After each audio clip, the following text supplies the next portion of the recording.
আমাদের দেশে প্রায় 90% মানুষ কিন্তু চা প্রেমী।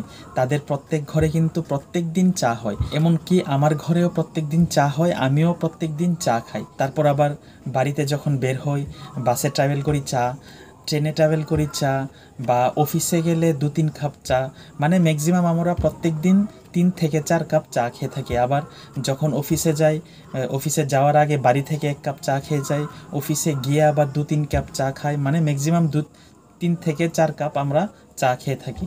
আর যদি অফিসে না যাই তাহলে বাড়িতে থাকলে তো অবশ্যই সকালে 1 কাপ চা, সন্ধ্যায় 1 কাপ চা তো আমাদের খেতেই হয়। মানে ভারতবর্ষের যে কোনো জায়গায় চা আমাদের খুব প্রিয়।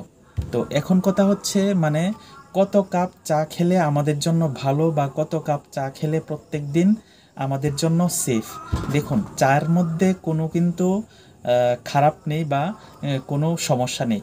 সমস্যা হচ্ছে যে চার সঙ্গে যে আমরা স্পুনের পর স্পুন চিনিটা মিশাই, ওই চিনিটার মধ্যে হয়েছে সমস্যা। মেইন সমস্যা হয়েছে চিনি হয়েছে একটা ড্রাগ। চিনি কিন্তু আমাদের শরীরে অনেক ক্ষতিকারক প্রভাব ফেলে, যেমন স্কিনের সমস্যা দেখা দিতে পারে, পেটের সমস্যা দেখা দিতে পারে, অ্যান্টি এজিং প্রপার্টি নষ্ট হয়ে যায়, কম বয়সের মানুষকে বেশি বয়স দেখায়।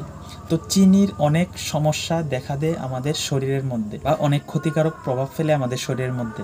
তো এখন কথা হচ্ছে যে কত কাপ চা খেলে ভালো হয় আমাদের শরীরের জন্য। চার মধ্যে কোনো অসুবিধা নেই। তো আজকের ভিডিওটা হচ্ছে চা নিয়ে চর্চা। তো এর আগে আমি একটা কফি নিয়ে ভিডিও বানিয়েছিলাম, তো যারা দেখেননি তারা এই ভিডিওটা দেখতে পারেন।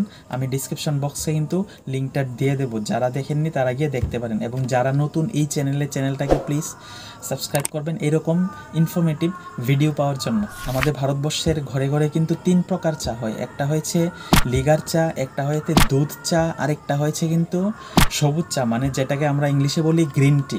বেশিরভাগ মানুষের ঘরে কিন্তু, বেশিরভাগ ভারতীয়দের ঘরে কিন্তু দুধ চাই বেশিরভাগ হয়। তো 1 কাপ দুধ চা বানাতে কি লাগে? 1 কাপ দুধ চা বানাতে লাগে 1 কাপ জল, যেটার মধ্যে একদম 0 ক্যালোরি থাকে, লাগে চা পাতা, এটার মধ্যেও একদম 0 ক্যালোরি থাকে। তারপর আমরা অনেক জাতের মশলা দিই, যেমন ধরুন দারুচিনি দেই, আদা দেই, তারপর অনেক জাতের গরম মশলা দিই, ওইটার মধ্যেও 0 ক্যালোরি থাকে।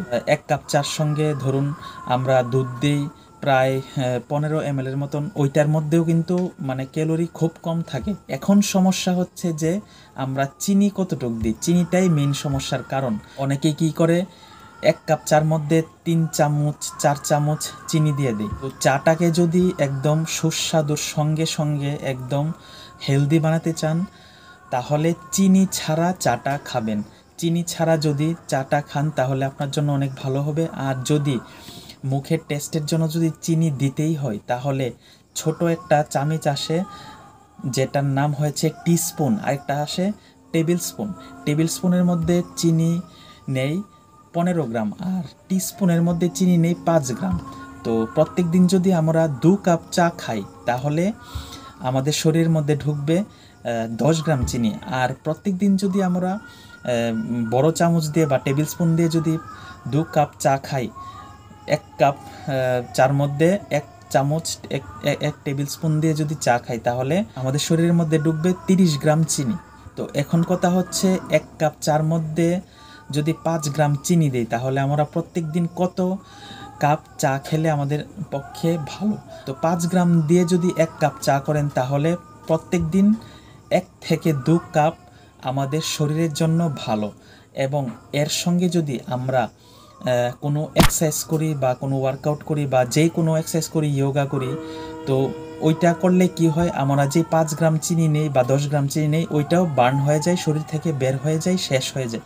আর যখন আমরা কোনো এক্সারসাইজ না করি বা কোনো ফিজিক্যাল অ্যাক্টিভিটি না করি তখন কি হয়, ওই চিনির ক্যালোরিটা আমাদের শরীরে জমতে থাকে, জমে ক্যালোরি ফ্যাট আমাদের ফ্যাটে পরিণত হয়। আর যারা ফ্যাট লস করছেন তারাও চা খেতে পারবেন, আর যারা মাসল বিল্ডিং করছেন তারাও চা খেতে পারবেন, কিন্তু একটা লিমিট অনুযায়ী চিনি ছাড়া খেতে হবে। যারা ফ্যাট লস করছে তারা চিনি ছাড়া খেতে হবে, যারা মাসল বিল্ডিং করছে তারাও চিনি ছাড়া চাটা খেতে হবে। আর যদি চিনি ছাড়া নাই খেতে পারেন তাহলে ওই যে বলেছি আমি 5 গ্রাম চিনি 1 টিস্পুন, ওইটা দিয়ে 1 কাপ চার সঙ্গে 1 টিস্পুন চিনি মিশিয়ে আপনারা খেতে পারেন যদি যারা এক্সারসাইজ করে। আর যারা এক্সারসাইজ না করে আমার মতে তারা চিনি ছাড়া খেলেই চাটা ভালো হয়। তো এটাই ছিল আজকে ছোট একটা চা নিয়ে চর্চা। এবং যারা চা প্রেমী তারা এই ভিডিওর কমেন্ট বক্সে কমেন্ট করতে পারেন।